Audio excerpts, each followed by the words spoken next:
Hello and welcome to Tonight at 8 from the RSGB. There are a few parts of our hobby which are guaranteed to get us out and about in the fresh air, but amateur radio direction finding does just that, and as we'll see, it also can be a great way to involve family and friends. Later on we'll be meeting Kim and Flora, who've both been smitten by the direction finding bug. But first we find out about the principles involved from the chair of the RSGB ARDF Committee, Bob G3ORY. Good evening, Bob. Good evening, David. I'm going to be explaining the basics of the IARU, International Amateur Radio Union, direction finding rules. And then there's a few video clips to show you what it's like to actually take part in a competition. And finally, I'll be discussing ways in which we can make ARDF activity in more of the RSGB regions. Well, we're looking forward to finding out more, Bob. Thank you. And before Bob's presentation, a reminder that if you're watching this on Monday, the 17th of May, then this is live and you can add comments and ask questions on either BATC or YouTube at any time during the presentation or straight afterwards. Please include your first name and call sign if you have one within the message. Also, please note that you can make this video stream fill your screen on most devices, usually by double-clicking on the picture or pressing the full screen button. But now it's time to find out more about direction finding and go back to Bob. Hello, Bob. Hi there. Right, tonight the three of us aim to tell you about, first of all, a brief history of direction finding from the end of the Second World War onwards. And David has particularly asked me to say something about the legal obstacles to direction finding using cars on the public highway. The format of direction finding competitions comes next because it's important to understand that. And then I'll take you through the kit you need to take part, and also, very important, the things are available on loan. You don't have to have all the gear to actually go out and try it. I'll give you a summary of the two frequency bands which are used. We use 80 meters and 2 meters. And then you get the map 5 minutes before you start the competition. And in that 5 minutes, there are a lot of things you need to be doing. And so I'll give you a briefing about that. And then we have a series of video clips to show how a competitor tackled the problems and challenges of a 2-meter event. There'll be a contribution from Kim, and he'll tell us how he came to take part with other members of his local radio club. And then Flora Jolly will tell us how she came to try DF by going out with her dad, who just happens to be a licensed amateur, would you believe? Then I'll be describing the format of the regional 80-meter events, which are tailored to cater for newcomers. And finally, the efforts being made by the board of the RSGB and the ARDF Committee to extend the coverage of ARDF across more of the RSGB regions. But first, a little bit of history. After the war finished and we started to get our licenses back, DF started up again, and in Europe it was mostly the Scandinavian countries who led the way. Now you need to understand that back then, top band privileges were only available to us, the Irish Republic, Gibraltar and Czechoslovakia. Goodness knows why Czechoslovakia had it. But anyway, they did. But none of the other European countries could use top band. So when they started direction finding again using surface wave, that's sort of like medium waves where the signals are propagated in contact with the ground, they chose 80 meters, being the lowest frequency band that they had available. And it's just persisted to this day. And it is still used as the surface wave direction finding frequency. Now the next thing that happened was in the early 70s, the arrival of the handheld radio, the handheld 2-meter radio, coupled with the issue of license-free VHF-only licenses. This spawned a bit of a boom in direction finding in radio clubs. Somebody would go out, hide somewhere, and back then the rules for rallying on the public highway were pretty much non-existent, so you could do exactly what you wanted, and we all roared off in our cars looking for people hiding in pub car parks, and we all had a jolly time. Now the next thing in my brief history may seem a bit odd to you, the end of the Soviet era in 1989. Now the reason why this is significant is that in the Warsaw Pact countries, they had state-sponsored community clubs. And these community clubs would pay you your expenses to go out and do orienteering and, as it happens, direction finding. So all these Eastern European countries have got 40 years of building up a tranche of people who've done ARDF, are experienced in it, are keen to carry on doing it. And so there's a lot of activity in Eastern Europe. But it wasn't until 2003 that the RSGB started using the IARU rules, which I'll be explaining in a moment. The classic format, which I'll be telling you about, was extended in the early noughties to encompass sprint. That doesn't mean you have to run faster. It means that you only get 10 seconds to take the bearing instead of 60 seconds. And FOXO, which is a combination of direction finding and orienteering. You get a map with circles on it. You use orienteering to get the vicinity of the circle, and then direction finding to track down a very low power transmitter, which you can then hear. In 2010, all the other IARU regions adopted the Region 1 rules, and so therefore DF is now a world activity. Right, so let me now take you on to the legal obstacles to car-based DF hunts, and there have been some significant changes in the last 10 years. I think most people now know that the Road Traffic Act, RTA, bans racing and trials of speed on the public highway. These, the tightening up of car rallying came in 1969 with the Motor Vehicles Competitions and Trials Regulations. And the Department of Transport have now given the responsibility for operating these to the Royal Automobile Club. This is not the mob who will collect your car from the roadside when you break down, but the regulatory body for motorsport. Now, the RAC have introduced what they call navigational scatter events. Now, for navigational scatter events, you don't have to ask anybody for permission. You can drive precisely where you like, ideal for direction finding. But unfortunately, there's 2 or 3 snags. First of all, you have any form of timing for any part of the competition, whether it's on the public highway or not. You can't use minimum distance as a way of deciding the winner. And of your control points, no competitor must visit them all. So how could you devise a possible format for a legal event? Well, what you could do would be to send somebody out to hide somewhere and then specify, say, 6 control points and tell each competitor to go to a designated 4 of those, so you obey that rule, and then at the end to give a grid reference of where they think the transmitter was located. So you're not actually driving to the location, but you're using direction finding techniques to find out where it is. So it is possible to legally have a car-based DF hunt, perhaps of a different sort than you first realised.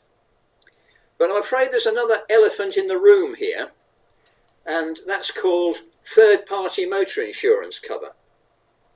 Now, you only have to turn the TV on at night to be bombarded with I'mConfused.com or Go Compare and some Welsh tenor sings at you, or Direct Line, whose adverts look as though they borrowed something from the Lego box, or LV with their green-coloured cars. And they're desperate for your business, and they are trying to reduce the cost of your motor insurance. And one way they can reduce the cost is by reducing the risk. And so here's an extract from my eSure policy, which reads, "This policy does not cover use for racing, pacemaking, speed testing, trials, or competitions." Now, somebody said to me, well, I take that to mean motorsport competitions. So I said to him, I won't tell you what his name was, I said to him, look, if they meant motorsport competitions, they'd have said motorsport competitions, and they don't. So it includes direction finding competitions. Now, of course, if you want to take part in a navigational scatter event, you're going to have to go to these insurance companies and ask them for additional third-party cover to cover you for taking part in specified types of competitions. They will, of course, charge you more for that, but you can get third-party cover. But I ask you, how many members of the average radio club have the additional third-party motor insurance cover so that they can take to the roads in a navigational scatter competition without being devoid of third-party cover? Okay, let's move from that on to looking at the IARU rules. And here's a diagram which shows you the race format. Now, if you look down the left-hand column here, there are 5 transmitters to be found, and they're numbered 1 to 5. All these 5 transmitters are on the same frequency, but not all at the same time. First of all, transmitter 1 comes on and transmits for 1 minute, shown here by this first red blob. Then it shuts down, number 2 comes up and transmits for 1 minute, then 3, then 4, then 5. And each transmitter will send something in Morse code. And let me show you first of all a transmitter. Here we are, and they're quite small, as you can see.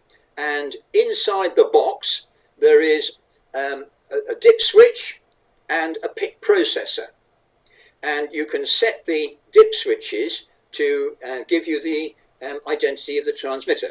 This one has got the dip switches set for number 1, so if I turn it on, we can hear it.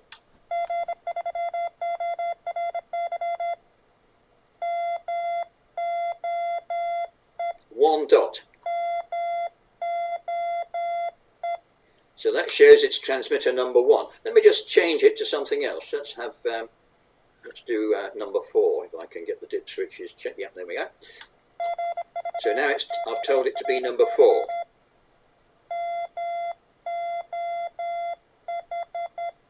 So 4 dots tells you it's number 4. Now, in addition to knowing which one it is in the sequence, there's also a procedure to prevent people from cheating. Well, cheating, who would cheat? To prevent people on their way to the competition from tuning in to the hidden transmitters and taking a few furtive bearings so they arrive at the start knowing pretty much where everything is, then a delay facility exists. You can set the dip switch for a certain delay. For example, if you set the dip switch for 3 hours delay, you then at 7 o'clock in the morning get all the transmitters together in one place, and there's a phono socket here on the PCB. You plug a switch in, a common switch to all 5 transmitters, turn the transmitters on, and at 7 o'clock exactly you open the switch, and that tells all the transmitters when time 0 is. And then transmitter number 1 is going to start transmitting at 3 hours exactly later, 10 o'clock, by which time you've got all your competitors to put their receivers into a pound where they can't get at them, and so therefore cheating becomes unviable. Now, let me next tell you about the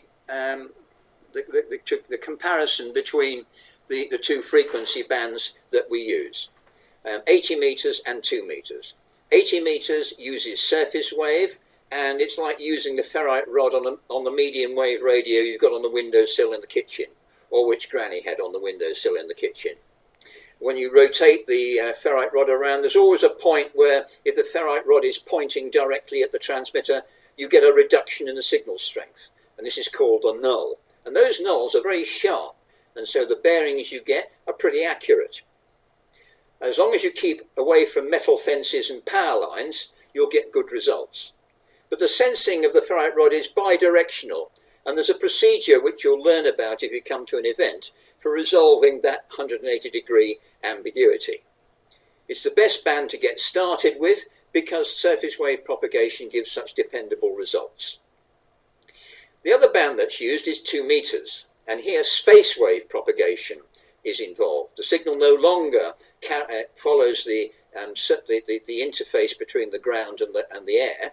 It will go in straight lines, and when it gets to the top of a hill, there'll be a bit of diffraction to take it down into the valley at much reduced strength.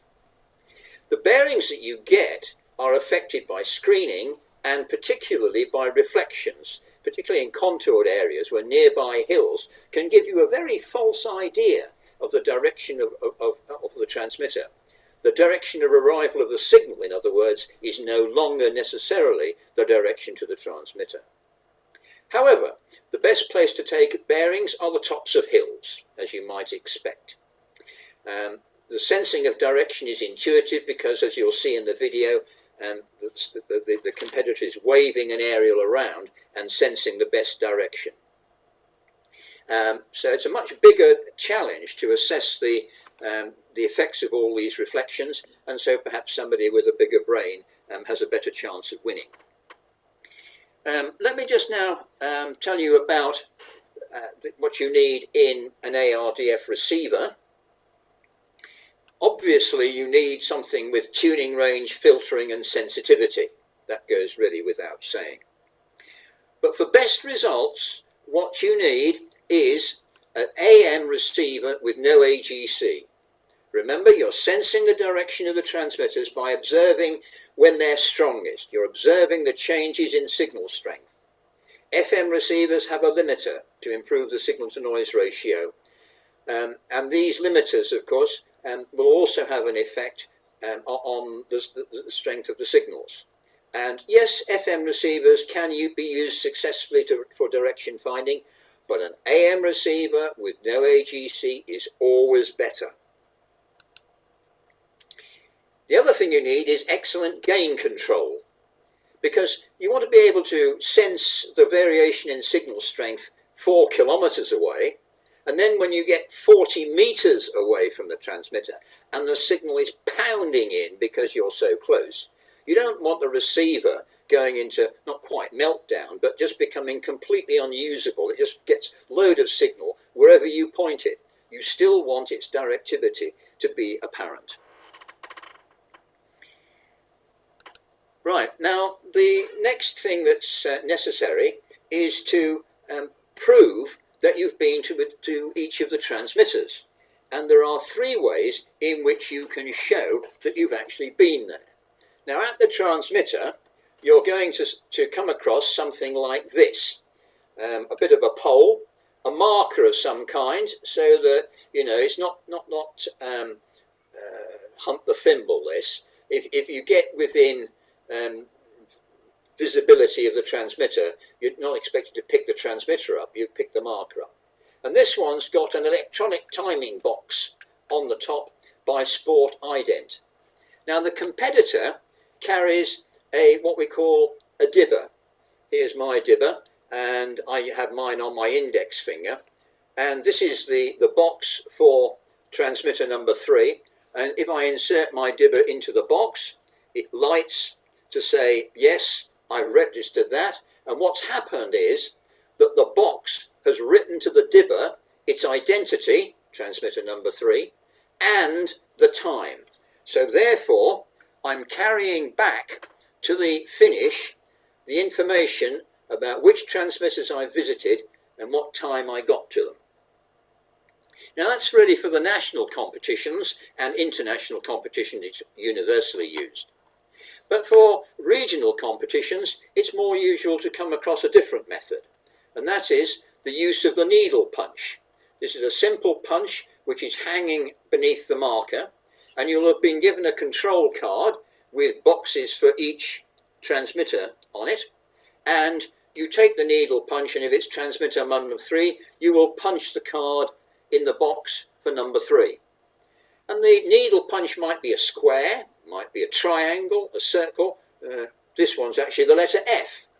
And when you get back to the finish, you'll have a certain set of symbols on the control card to prove that you've been there. And finally, something rather topical, in these COVID times, we generally have a paper plate on the ground with a letter written on it. And you simply have to collect the letters that you observe at each of the transmitters to prove that you've been there. And that's completely touchless. You haven't had to touch any part of the equipment deployed for the event. Everything that you've used is an individual thing.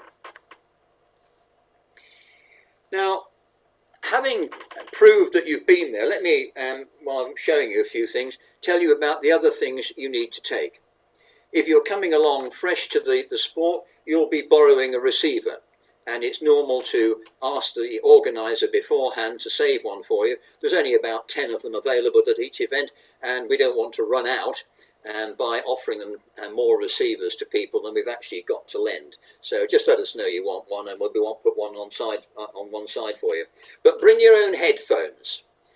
A, because they'll be better than anything we can lend you, and anyway, we gave up lending them to people because the mortality rate was too great. The next thing you're going to need is a compass, and one of those with a rectangular base plate is ideal because it can be used as a protractor as well.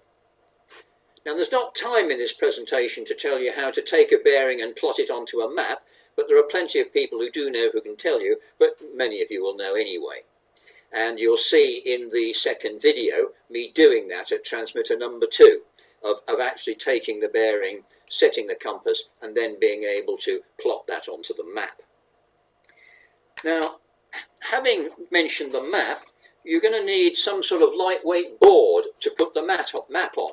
And here's a piece of sort of plastic corrugated cardboard. The construction is the same as corrugated cardboard, except it's made of plastic. This actually came from a Waitrose advertising thing on one of the bollards outside the store, and I blagged it off them after the offer was over, and it's brilliant. Just cut it up into A4 slices and you got yourself a lovely lightweight stiff mat board.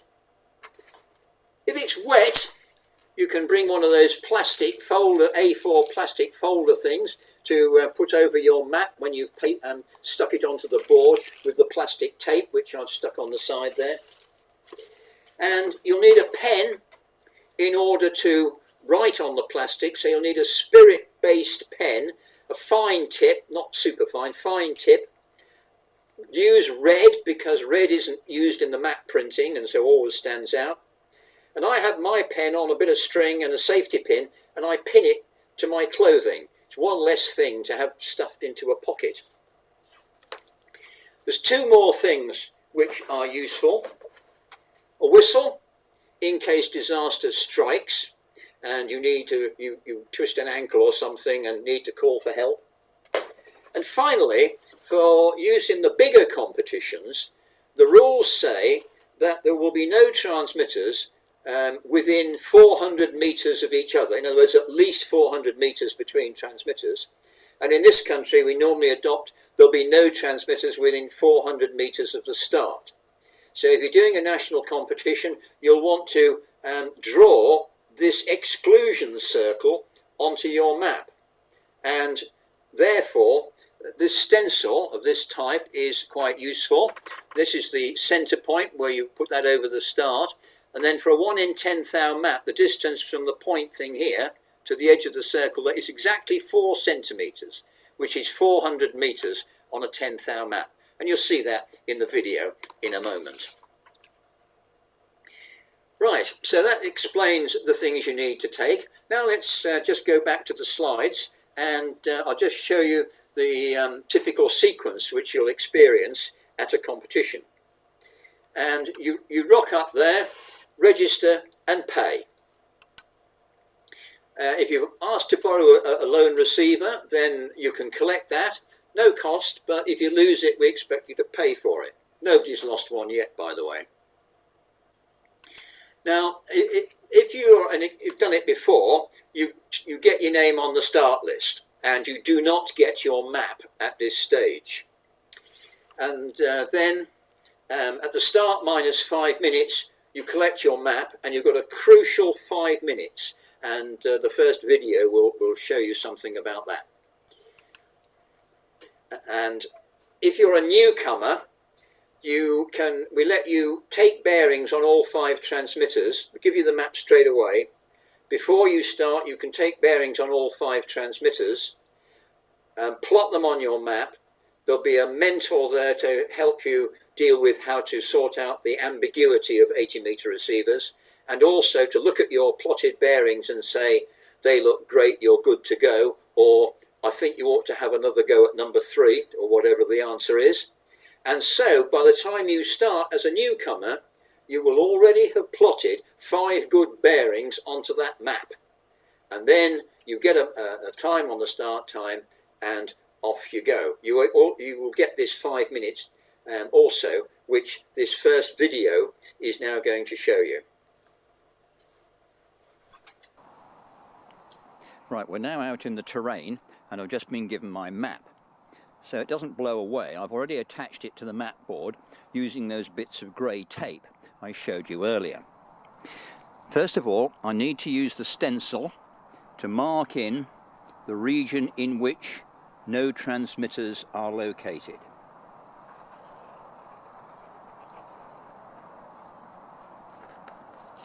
You can see that quite a chunk of the area is taken up. Now let's just look at the contours, which you won't be able to see very clearly on the video, but let me tell you that the top of the hill is here, and that the slope goes down quite a lot, and we have this low-lying area down here.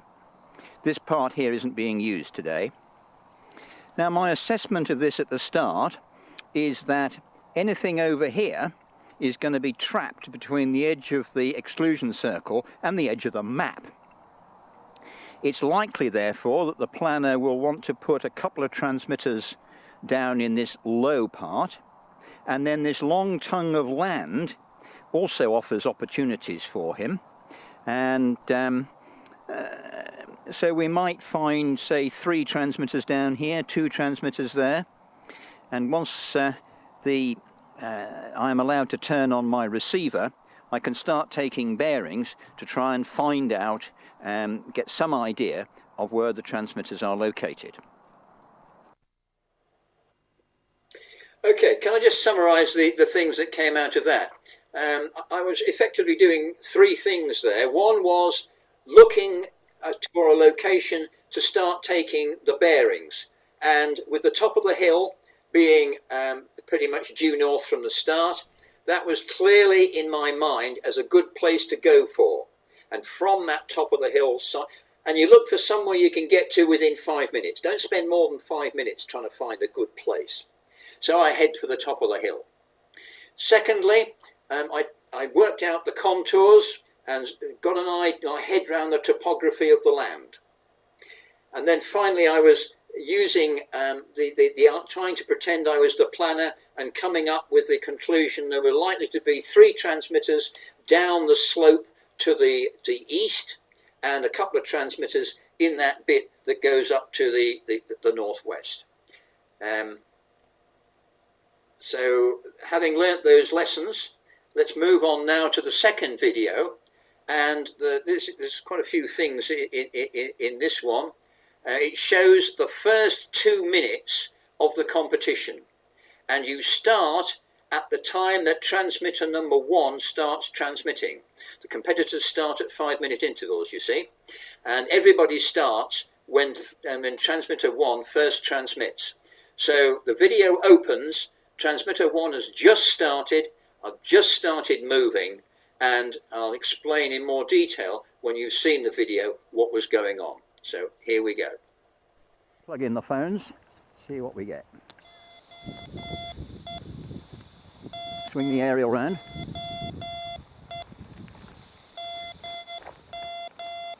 And max signal, surprisingly, from my left. Turn the gain down, try and get better response. Yes, see, it peaks up there. That must be between the exclusion circle and the edge of the map. Well, I'm not even going to bother to plot that because it's easy to find. So that must pin that one down to within the nearest 100 metres. So that's a real gift from the planner. Okay, puffing away as I head up towards the summit.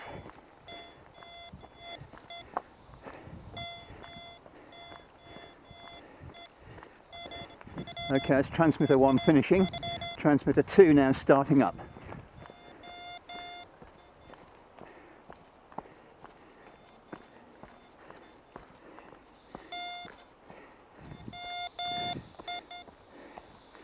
That's down the hill.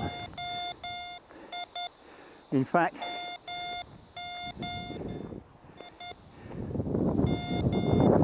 let's plot that. There's the bearing. That was the maximum. Let the compass round like that. Find my pen.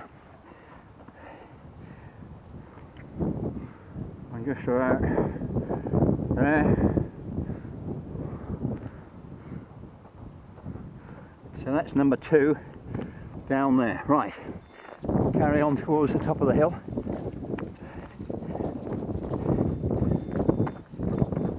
So I got that bearing taken and plotted well within the 60 seconds. Right, on now onto the hill, do battle with the Highland cat.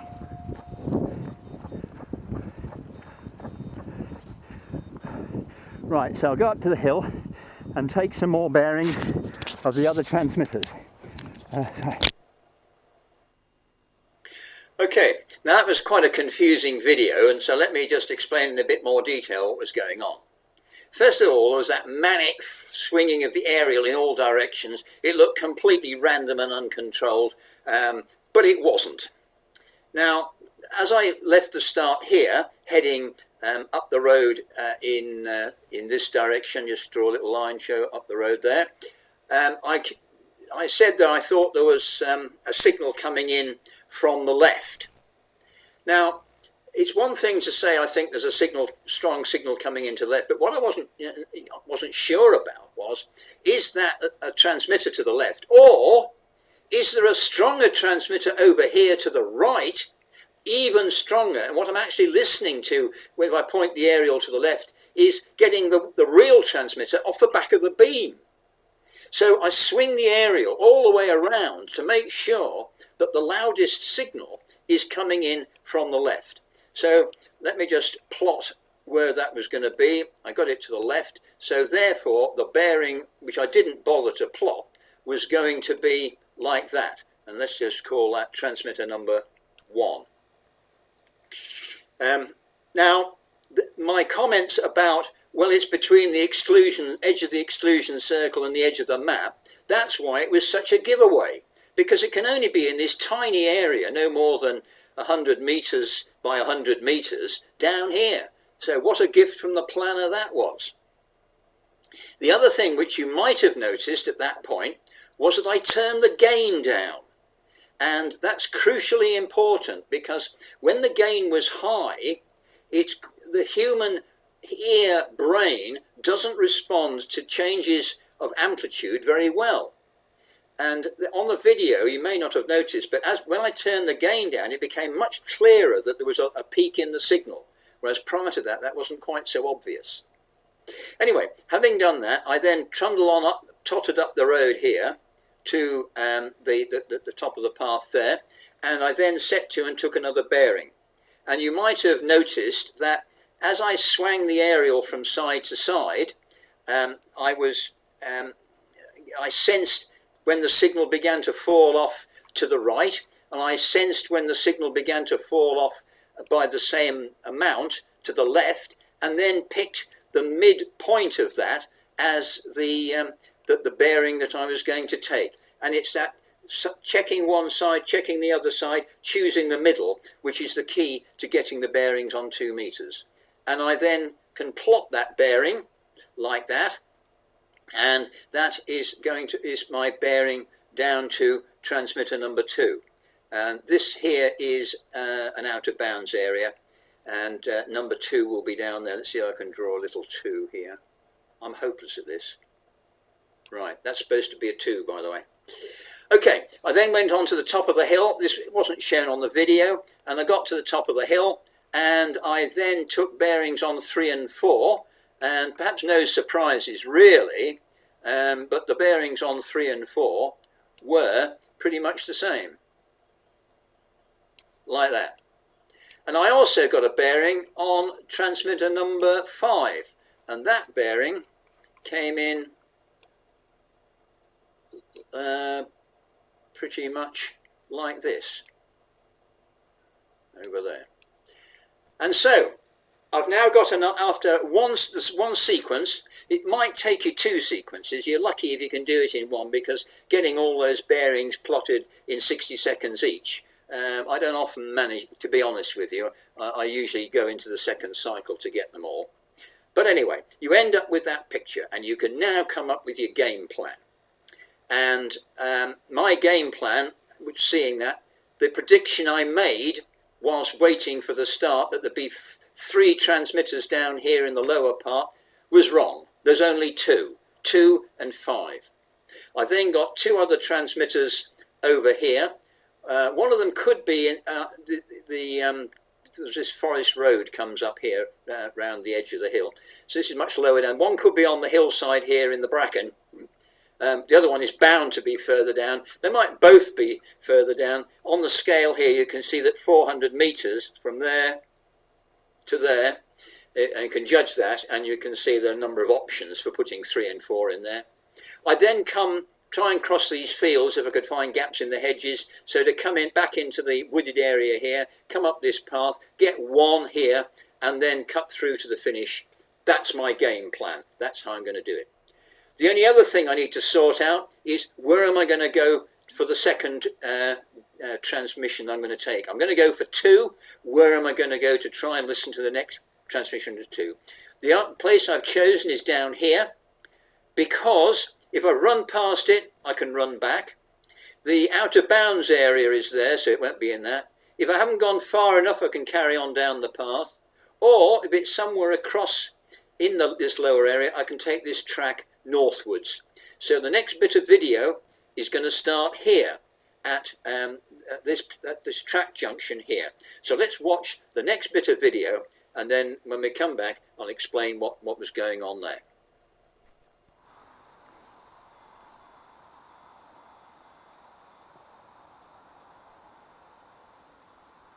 I'm standing here down at the corner of the outer bounds area, and that's 1 just going off the air, and there's 2 which I'm chasing it. Turn the gain down, try and run it down. There's signal peaking.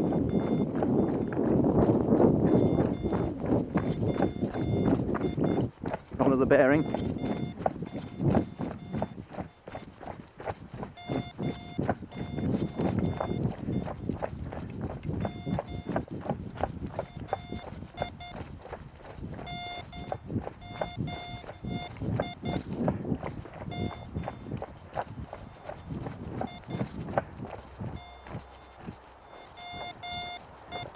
Somewhere in there. Putting a tree in the way.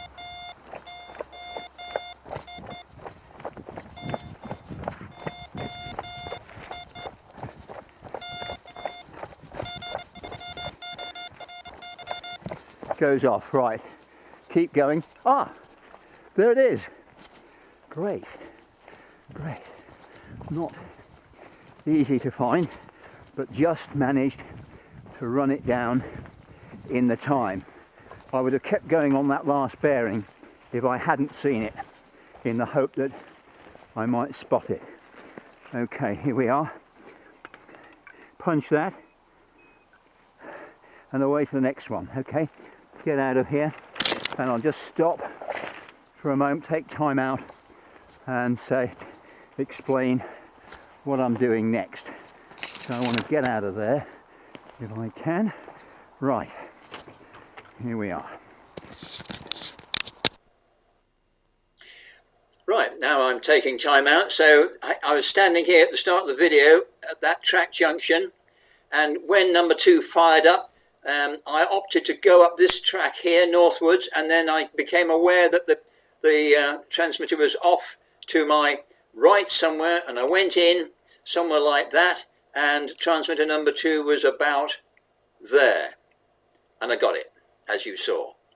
Now, while I was hanging about waiting, I got down there in time with some time to spare, and I heard transmitter number 5 on the air while I was waiting.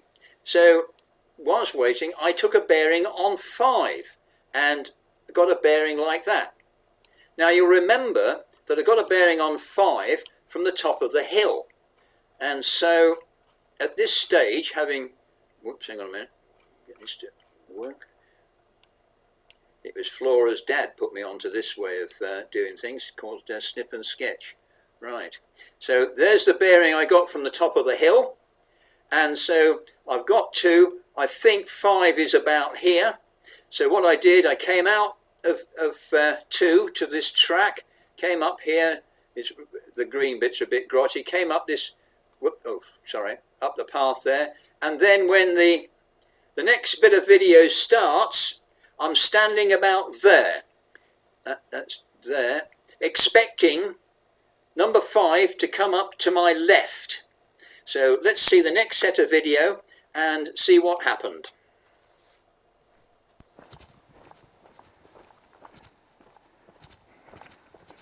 Okay, since the last transmission I've got myself out to that track, had to come down to here, come up this track here, and I'm now somewhere about here, and there's 5 fired up.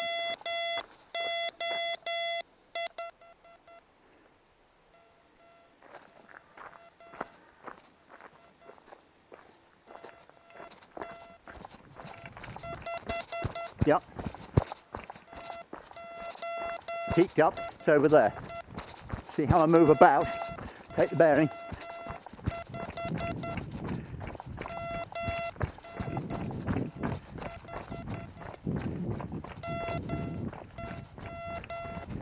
Now the edge of the map's just over there.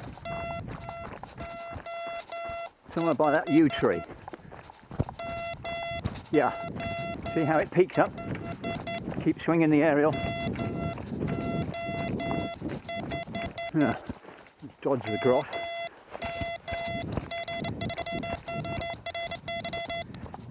Right, can't be far. The edge of the area is just where you can see the sky. Ah, there it is, straight in front. Number 5, brilliant. Okay, bit out of breath and punch. Okay. Let's just take stock now. Right, you will have seen there was a bit of confusion in my mind at the beginning of that bit of video because I was expecting it to come up to the left.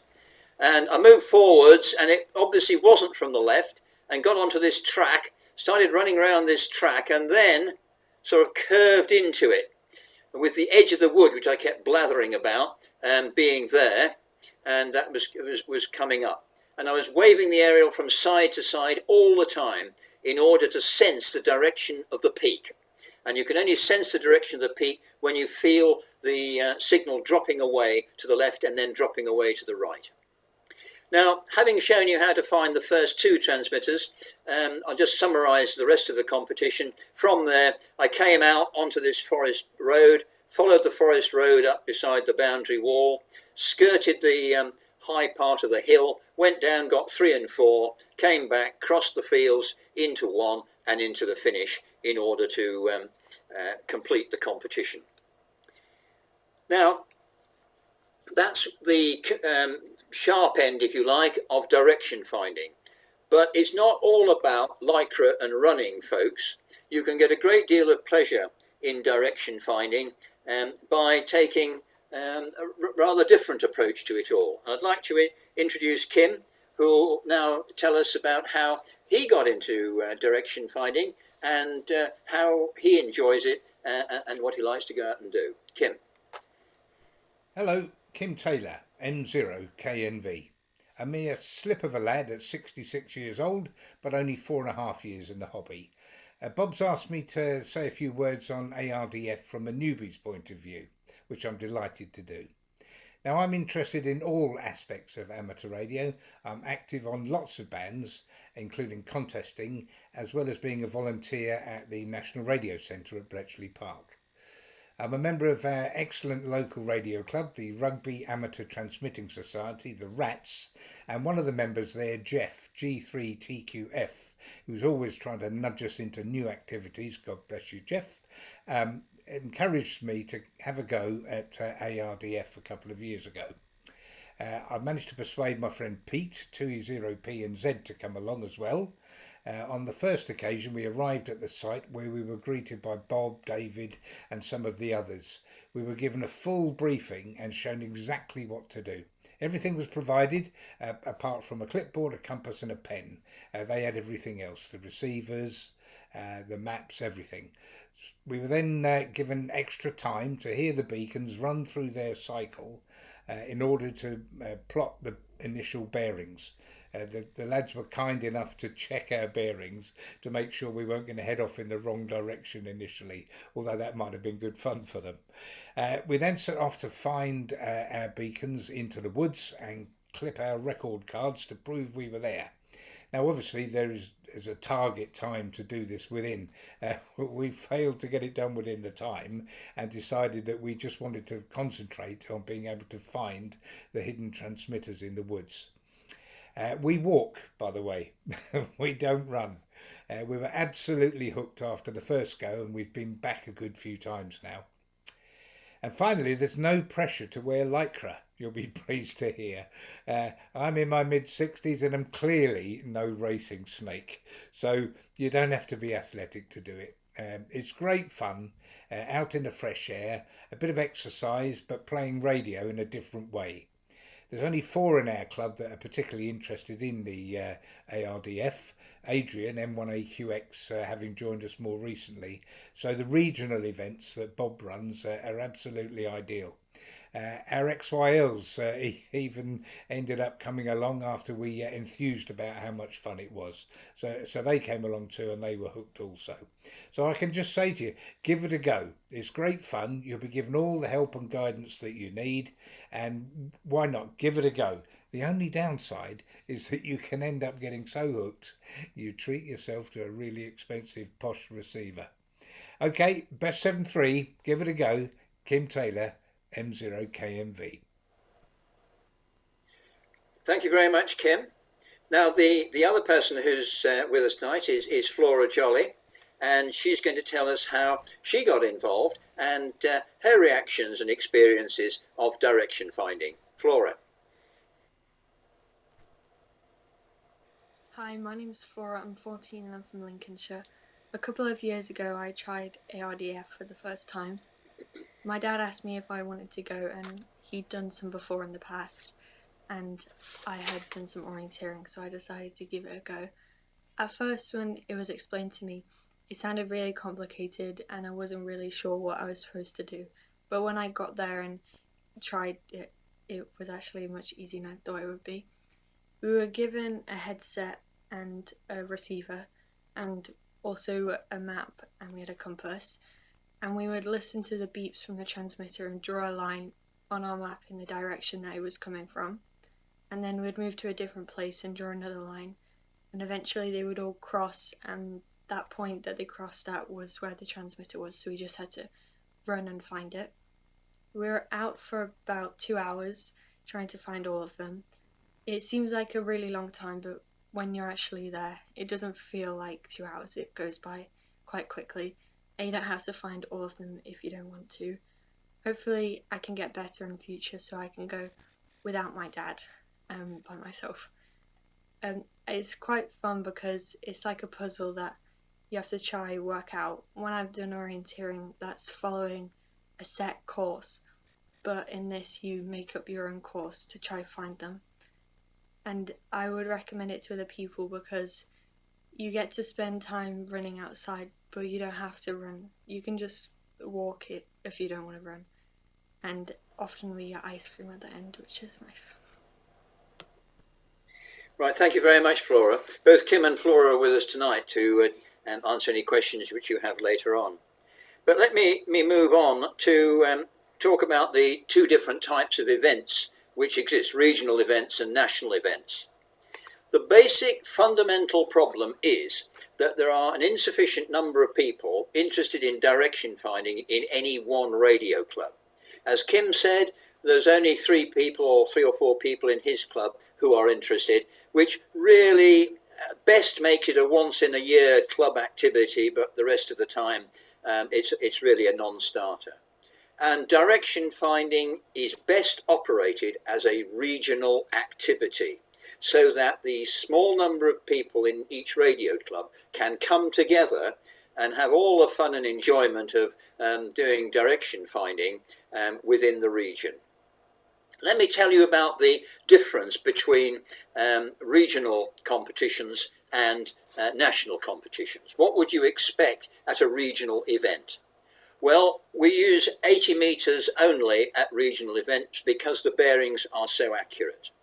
As has been said already, the receivers are available on loan, and there are two classes at a regional event, one for people who've done it before and another class for people who are coming along as newcomers.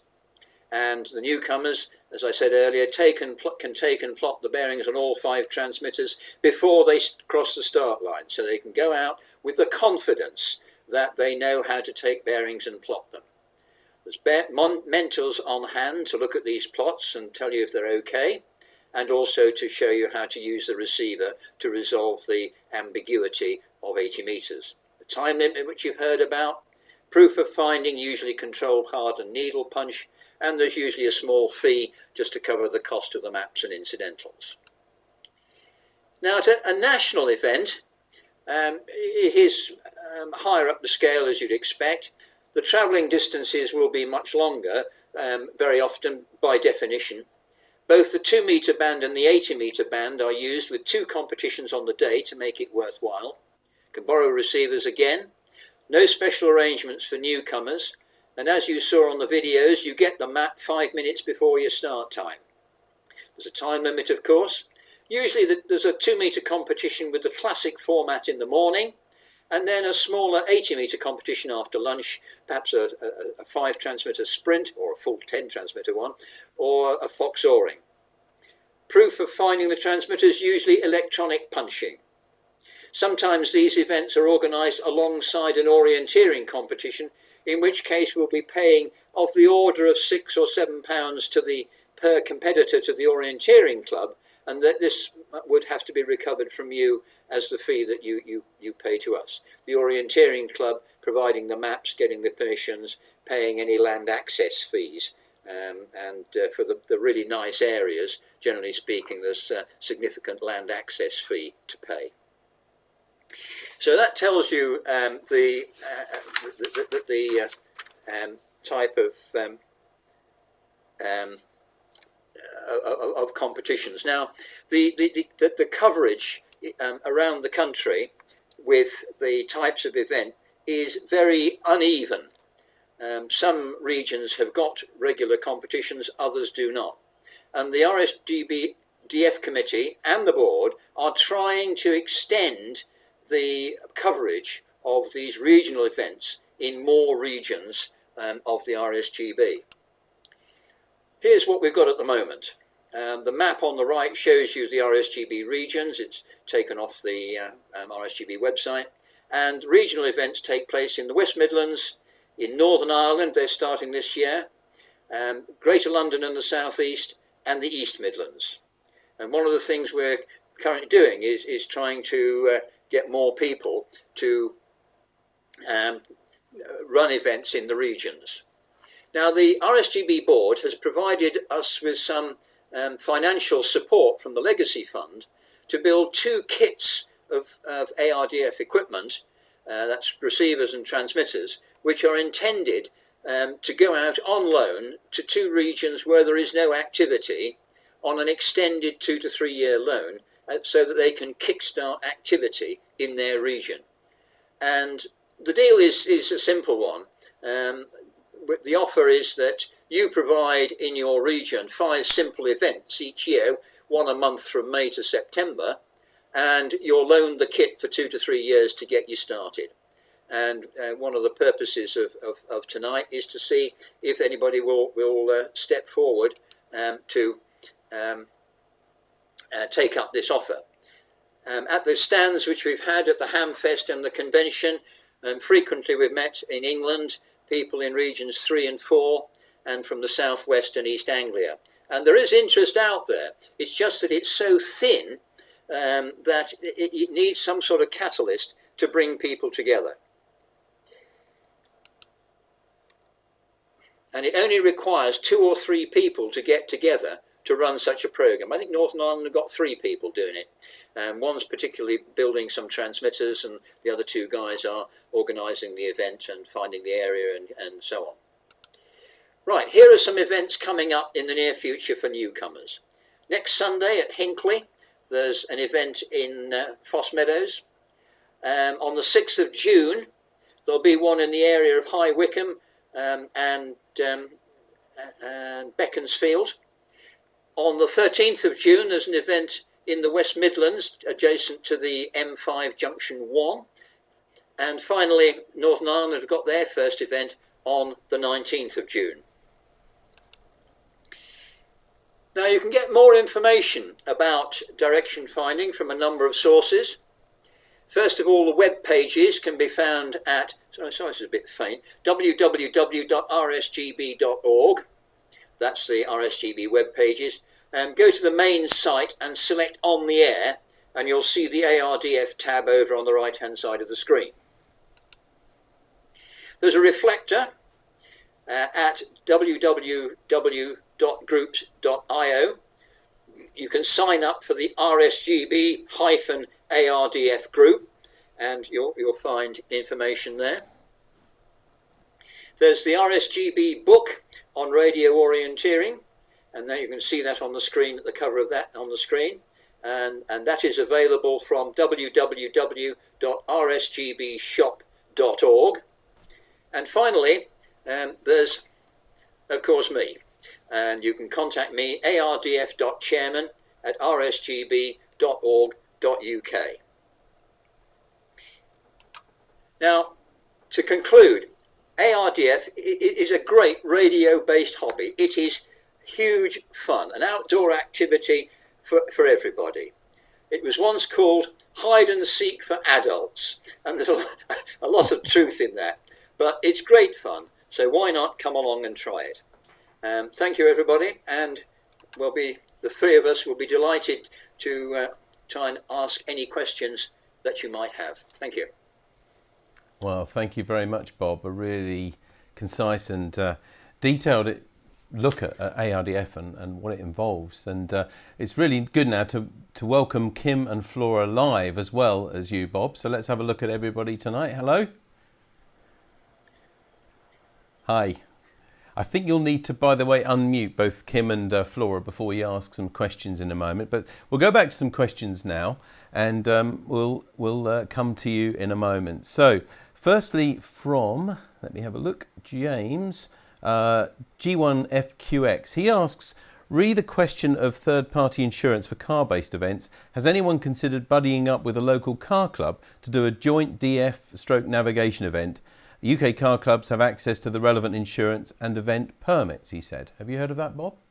No, we haven't explored that. I'm not sure that the intersection of amateur radio and motorsport occurs that often. Obviously, it does happen. Otherwise, James wouldn't have made the suggestion. But no, that's not something that we have done. Okay. Well, maybe that's something that we can explore. Graham Bohr has said, last did a DF in the late 70s on top band. We had a sense aerial to mute one direction. Is this used on 80 metres or is it an unfair advantage, he says? Absolutely not. It is used on 80 metres. I didn't want to go into too much detail tonight, but when I was talking about resolving the ambiguity on 80, I was in fact thinking of precisely this technique. And it is used in exactly the same way today as it was used on top band in the 1970s. So as an accomplished user of sensing on 80, well, you'll feel at home if you come along to an 80-metre regional event. Absolutely. Flora, let's come to you, because I think if I might be so bold, it's unusual to see someone both, dare I say, female and young on a Tonight at 8, or indeed many of these sort of things for amateur radio. So we really got a sense that you enjoyed this. Had you been involved with your father's hobby before this event? He'd got some equipment at home, so sometimes I might see him using it, or I've been out with him when he's talking on the radio, so I've seen him using that, so I had a bit of an interest in it. And also my granddad uses it as well. So Do you know what? I'm going to let you into a secret now as well, Flora, because actually we know your granddad, Caesar, because he sent a little message on YouTube. He's watching you now and he says, well done, Flora. 88's from Grandad G4JCO. So there we are. Good to see. All right, and Kim, for you, I mean, this is, I guess you started in the hobby in a fairly sort of traditional things, getting on the air with probably with voice and maybe other modes as well. Was this something that you knew about when you first got involved with amateur radio? No, absolutely not. No, it was Jeff, G3TQF at our club, that cajoled us at first, but then there was no holding us back. It really is just great fun. I think the only improvement I'd make is to the hole punch system is to have a bacon butty at each one. Because you definitely want all 5 then. That sounds more that sounds like something that I'd enjoy as well there. And by the way, I should remind you at home now, by the way, that if you'd like to ask a question about this to Bob, Kim or Flora, and you haven't already done so, please do it now, either on YouTube chat or on BATC messaging. We'll be happy to read those to them. And don't forget, if you do that, to include your first name and your call sign as well, if you've got one. We've got a couple of other questions come up now. From Phil 2E0VZ asks, what is a typical time allowed to locate the 5 transmissions for a regional event, he says? It varies a lot. You do get some very experienced people doing it who can get round the 5 in an hour. You then get people who are coming for the first time or have only done 1 or 2 events previously, and the 2-hour limit is a good objective for them. But as you heard, you know, guys can get really into this and absolutely determined that they don't care how dark it's getting, they are going to find all the transmitters. Yeah. I mean, one of the things I was going to ask you, you did very clearly mention of insurance that would be needed if you were going to try and do it by car, and clearly quite a few obstacles there. But if a club was to arrange something like this on a local level, on foot, do you think they need to consider insurance for that? Because clearly there is the possibility of tripping over, falling over, anything like that. Well, the RSGB provides public liability insurance, and your affiliated society membership gives you that cover, which makes it available to you.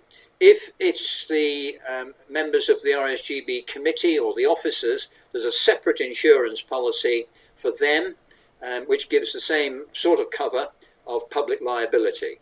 And it's standard procedure that when you're going to a landowner, say you want to use a country park, and you go along to the local council, then you can go along and I'll provide you with a copy of the RSGB insurance if you're not doing it as a local club, but just as an RSGB group.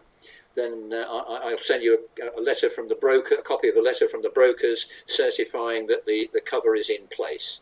And that seems to deal with all the insurance issues we've had so far. Good, that's marvellous. Thanks, Bob. We don't normally give name checks because so many people are watching, but I must say that we've got a real big contingent from Belgium, so it must be very popular there. We've got ON3FDE, ON7QR and ON4CHE, so maybe you know them or maybe they've just got to hear about this, but I presume that direction finding is popular in Belgium as well. Indeed it is. In fact, it was Rick Strobe, ON6, for the rest of his calling, who developed one of the very early 80-metre transmitters, and his design is still being used today. And the event which I'm organising on Sunday at Hinckley will be using Rick's ON6YD, is it, I think? We'll be using his design in the transmitters. Oh, excellent. Okay, well, by the way, if you're watching this as a recording, just to set you at the date of where we are in the COVID map of Britain, today is a Monday when the last but one sort of unlocking has happened, so people can freely travel and everything else in the country. But clearly this has been a hobby that hasn't been able to be done, at least in the full, during the COVID lockdowns before. We've got a question now from G8HLU from Mike. He says, he's with Northampton Scouts, and says, is there a good source for good 80-metre transmitter designs or kits, he says? Well, I can provide PCBs for Rick Strobe's design, and it's a through-hole design, and you can then, it's all documented on the internet. You can, once you've got the PCB, you can buy up all the bits, program yourself a PIC, find yourself a box and some batteries, and away you go. Yeah, do get in touch and I can give you some more information. And I guess if you are keen on the ARDF, but you're not maybe experienced with construction or something, you're going to find other people in a local club who are and can maybe give you a hand with making it. Yes, I mean, it's there's no surface mount necessary. It's entirely through-hole construction, and with a little bit of practice, I'm sure in any radio club you'll find a lot of people who've got hold of printed circuit boards and put components on them and produce perfectly acceptable working equipment. Sure. Kim, I believe a little bird told me that you've got some equipment there that you can show us. Is that right? Well, this is what happens if you get properly hooked. You end up, I don't know how well you can see, this is an 80-metre posh commercial competition. Why I've got a competition one is completely beyond me. But I wanted one and I had one, end of. So it's great fun. And that's what happens. You just get, like everything else in the hobby, you get addicted to it. And I really can't emphasise how much fun it is. It really gets under your skin when you can't find the last pesky receiver. I chose the word carefully there, but the transmitter. And you just keep going until the bitter end. And poor old Bob's had to wait quite late in the past until we've loped in very late in the proceedings. But it becomes completely obsessive. So well done, Bob. Good work. Great fun. So maybe sounds like, for you at least, we have to add a torch to that list of equipment that you need to take. Well, not only that, I think we need a third competitor category. There's newcomers, more experienced, and then there's the buffoon class, which I'm firmly in the place of. So there we go. And I don't understand this word run, Bob. I kept hearing you talking about run and getting out of breath. Sorry, no idea what you're talking about. I think the Bacon Buddy sounds a good idea. We're all getting older, Kim. Well, you're not. You're going the other way. I'm flipping out. Well, gasping and wheezing on that video. I don't think anything like this would be a problem for our younger members and people who take part. So what about you, Flora? Have you managed to get any of your friends interested in this as well? What do they think?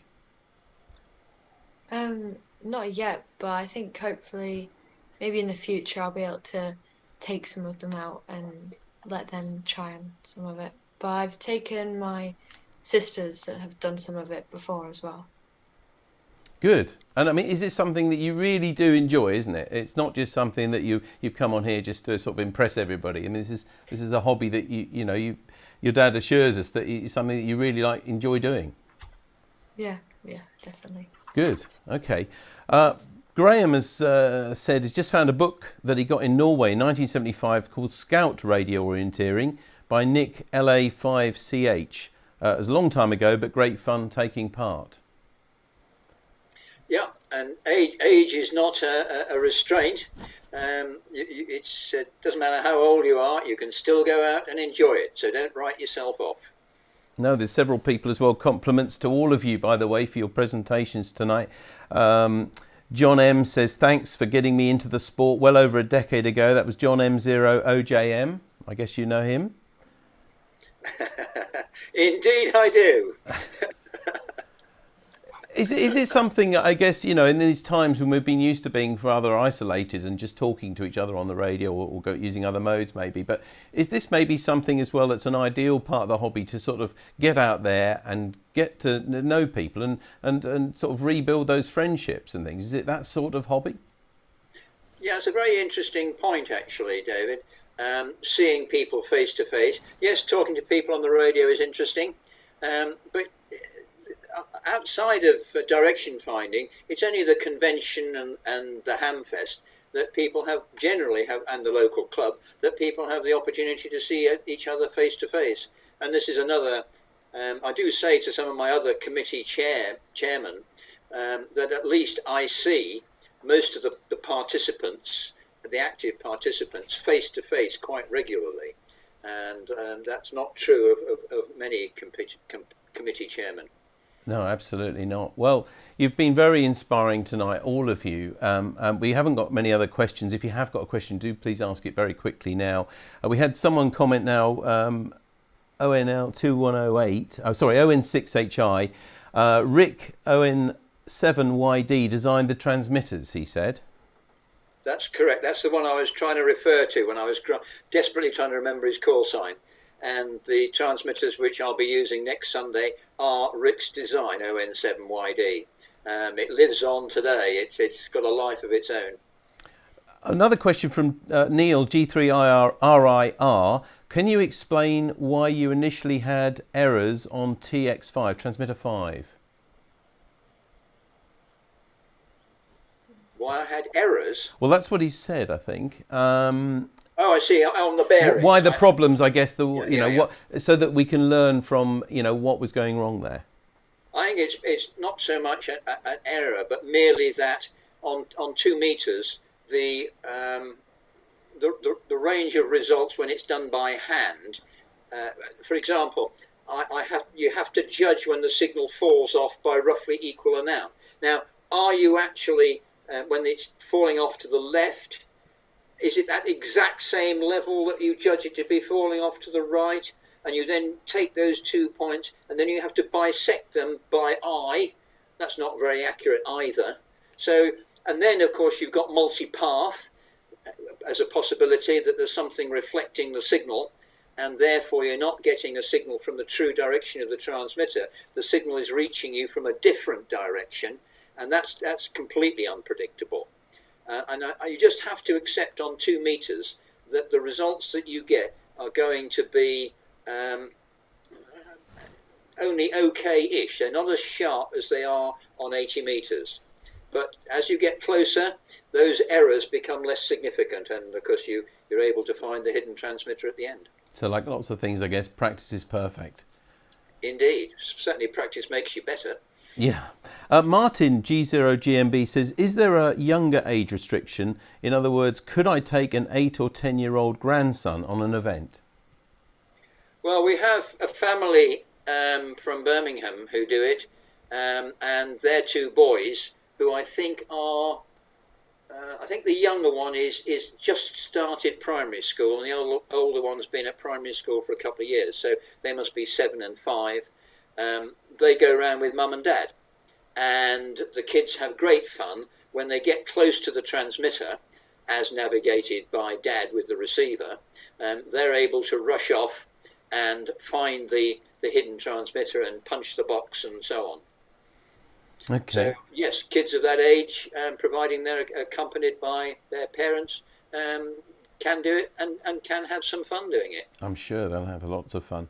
Wolfgang DL1BJV says, are there any competitions where teams of 2 or more competitors are involved? The short answer is not in the IARU rules. The 3 formats are the classic race, and the Foxo and the sprint. Now, teams are formed by summing together the performance of individuals doing the same course in parallel. It's never done as a relay. Sprint competitions are done as a relay, but the classic competition is not. And things like the World Championship, European Championship, and so on, they are the team events are classic races with the teams doing it in parallel with each other and aggregating the times. Okay. Well, I think that's all we've got time for tonight, but I'd like to thank you all once again. Let's have another look at you. That's to Bob, Kim and to Flora. Thank you ever so much for tonight. I think for sure that you've inspired other people to have a go with this wonderful part of the hobby. Thank you very much. And I'm going to leave you with one comment actually, which came in a bit earlier on from 2M1CJL, Bob, and it says, can't believe I'm only discovering now this side of amateur radio. It looks like great fun. And he's looking forward to it. And lots of other people have said something similar. So well done to all of you. To Bob, Kim and Flora, thank you very much indeed for tonight. Bye, everybody. And don't forget, we did mention this book. It's available for just under £10 from the RSGB shop now, if you want further information at all. But that concludes this webinar, and thanks once again to our guests Flora Jolly, Kim M0KNV and Bob G3ORY. We hope you've enjoyed this Tonight today and that you'll join us again next time, and we'll be getting an introduction to meteor scatter communications. If you'd like to see details of that and other webinars, or to send any comments or feedback, please visit rsgb.org/webinars. And remember, if you subscribe to the RSGB's YouTube channel, you'll also be notified of all upcoming Tonight at 8 webinars, as well as other new videos and presentations from the Society on a wide range of amateur radio topics. But until next time, this is David G7ERP signing off and clear. Bye-bye.